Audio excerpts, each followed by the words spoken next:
6 mesi, un anno di rodaggio per unificare la macchina amministrativa. L'azienda zero è il fulcro della riforma sanitaria in Veneto, che dal 1 gennaio ha 9 aziende sanitarie, una per provincia più quella turistica del Veneto orientale e quella di Bassano, è realtà.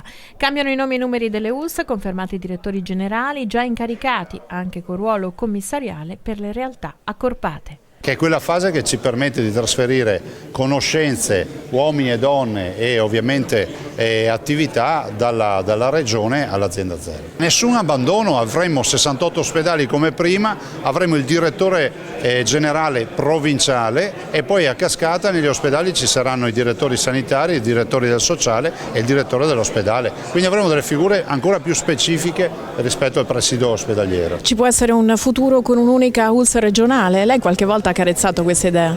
Ma guardate, io non so quali saranno i tempi, però comunque dovremo collaudare il sistema 9 ULSS azienda zero, poi capiremo, ma tutto quello che va verso ancora di più un restringimento e l'asciugare la macchina organizzativa ed essere più efficienti nei confronti del cittadino lo si deve fare. Oggi non glielo so dire. Zaia lancia un appello al commissario di Padova per il nuovo ospedale, manca la sua firma. Lei ha telefonato a Penta?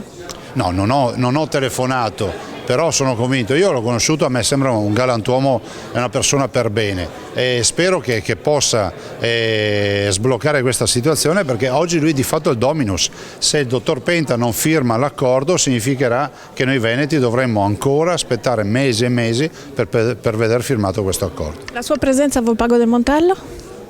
No, la mia presenza è quella di andare a una serata organizzata, non ci vedo nulla di strano e nulla di provocatorio. Se si riferisce allo striscione non ho la più pallida idea di chi sia il materiale estensore di quella frase. È da dire che c'era un migliaio di persone, molte bambini, famiglie eccetera, e dopodiché ognuno risponde per quello che fa. Di certo non sono stati gli organizzatori della manifestazione. Devo dire anche una cosa, che oltre alla condanna rispetto a quei toni, dico anche che questo modo di fare poi ci fa passare dalla parte del torto, perché vai lì per una bella manifestazione per porre la questione su una cosa che non funziona e te ne torni a casa con 2 giorni di polemiche sui giornali in virtù di uno striscione che ha portato non si sa chi. Pedemontana, lei ringrazia il commissario Vernizzi che resta a Veneto Strade. Ma sì, guardate, io ringrazio Vernizzi, 7 anni scusi, che fa questa attività, ma è la memoria storica fra l'altro rispetto alla viabilità regionale.